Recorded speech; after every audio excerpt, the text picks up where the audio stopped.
I'm Yuna, I'm a community reporter for Broughton. This film is about diversity. I hope you're going to enjoy this. When we went out, we were shocked with what we heard. I got mixed views. Some people felt threatened seeing other migrants in their community, whilst the other people welcomed diversity and they are trying their best to help where possible. This is important footage about diversity that people gonna learn a lot from it.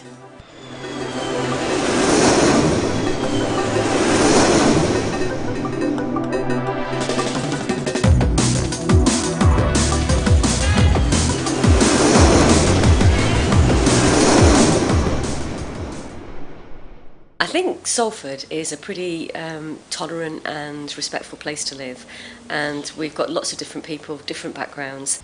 I get the impression that there are a lot of families for whom English isn't the first language. Almost 50% of the school population have English as a second language. 15% of children whose home language is not English, and those include Kurdish, Arabic. The school has a high transient population of pupils who come, stay for a short time, move on. Polish, French. As long as they come in and they're happy and they're settled, they develop well. Somali, Bengali. We have a lot of people who come and just stay a few weeks and then they move away. Bengala, Urdu. They can understand us, we can't understand them. Yeah. And Uganda, which is, I think, is an African language. It's got a very high proportion of asylum seekers and people like that. You know, people are right at the bottom end of every kind of scale.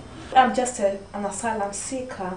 My family are mostly my mom and other family members are back in Zimbabwe, and I've missed them for 6 years. I haven't seen them. The Jewish community does very well, has a fantastic system of coping with this, and has everything, shops, everything. It has its whole network of support. We have quite a strong voluntary sector with some really good organisations within there, and they've historically done some excellent work in meeting the needs of people. There's a lot of Polish people moved in, and I think they've got started to build their own networks. About 2 years, more, 2.5 years with my wife and small baby. We've got a lot of Eastern European migrant workers, but the impression I'm getting is that they're no longer migrant, they're actually here paid a long term. In fact, we have 1 or 2 of the children now in the nursery. I'm happy with this, Sometimes happen bad things, especially with English young boys, yeah. But this is life. A sizable Sikh community in the area. The cultures here that come in are wonderful, and the mixing is great. I think it's a fantastically diverse area, and it's a community that just gets on. I think identity is quite a complex issue. It's got many layers of people. You talked about awareness of discrimination on refugees. A lot of the issues result from there being a mixed and sometimes moving community. You may have people with different languages, different cultures. Again, showing a need really for that fusion of cultures, fusion of people and things. Both in and outside of the school. Absolutely. 11 houses that it's got to English in. That is, and the rest is. Well, we don't know who they are. That's 40 houses that you don't know who lives in. No, on either side, and each week there's different people. Yeah. Do you think there's any sort of sense of community? Oh no, definitely not. No. The community here has been so dispersed. There is anti-Semitism in the air. They might not hate you, but they don't love you. You just have to be careful. You know what I mean? You don't want to cause trouble. You don't have to stir anything up. Housing problem is racial harassment. Language problem is. I think it's find out what the key languages are that people need help. I think. But I don't bring. I can't bring any translates, or I don't bring. It's not part of what I do.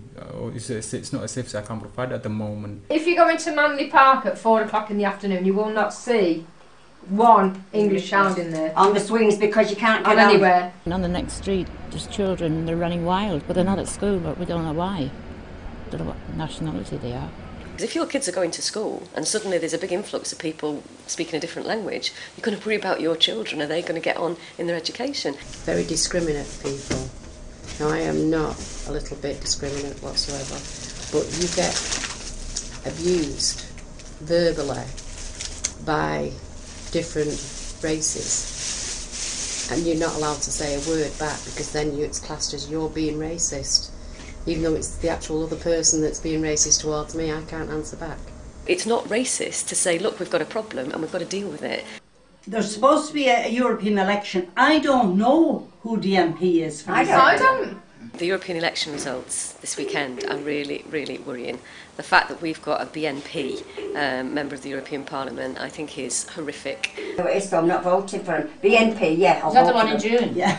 Something in June, isn't it? As we go forward, the mainstream parties, not just Labour, but the other parties as well, actually not just talk to people, but listen. What are they telling us? Why are they going to the far right? And we need to bring them back to the centre.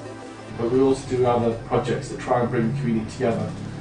The children in the school are very good at welcoming new children into the school, so we do celebrate the diversity and we do welcome children in.